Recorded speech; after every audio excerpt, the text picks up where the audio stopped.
byurose harababibuze nshuti shima ibyurose harabishyuye n'inzara shima ibyurose harababibuze nshuti shima ibyurose iyi si yo n'amasikanya nari nzi ko hano ku isi ubuzima ari ugutora umuntu avuka akaronka atacarinze gukora nari nkiri izina banyitwa Mac Melo canke ukamamagara MC Melo nkaba ndi umuririmbyi w'umurundi nkaba nakuriye hanze y'igihugu cy'u Burundi kuri uno mwanya nkaba mbarizwa mu gihugu ca Canada mu gisagara ca Ottawa akaba ari naho bandaniriza kariyeri yanje y'umuziki akaba ari naho nkorera muziki yanje umuziki nkora nkaba ndawukora mu Kirundi no mu Giswahili nkaba nkora hip hop afro trap n'izindi zitandukanye umbe mapenzi matamu umbe mapenzi matamu chaniku lovo Nikulovo umbe mapenzi matamu umbe mapenzi matamu chaniku lovo Nikulovo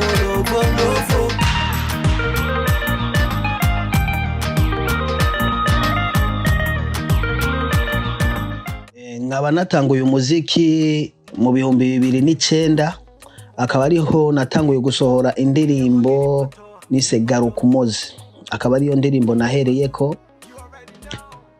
ndabandanya gushika nuno munsi nkaba nkiririmba nkaba nagiye sohora indirimbo zitandukanye harimwo nka Shima Ivyurose nakoranye na MB Data hakabamwo niyo twakoranye na Emerson iyo nari kumenya ndabandanya sohora Another Level nakoranye na Double J nkorana na Frank Duniano ndabandanya nkora indirimbo nise Matamu nkora indirimbo Izuba gushika nuno munsi nkaba nkibandanya ico nosaba abarundi nuko bonkurikirana ku mbuga nka Facebook nka Instagram kuri YouTube bakankurikirana ku bwishi ndatinya kumuvanga oya namba sivyinganga ndasenga Imana kugira nazangira ipoto ninya kwangira ipoto ninya kwangira ipoto ninya kwangira ipoto ninya kwangira ipoto ubu nanje ico niyemeje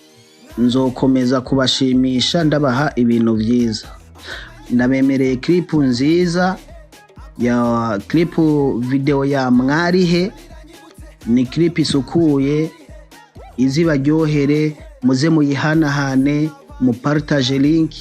muzoba mukoze turi kumwe Mac Melo aka Mac Lover murakoze urafasha ubonye kuko sikivume Imana ire mu mugisha gusa ubona ko atagira kazoza uzoza kumusaba waramwimye Mac Lover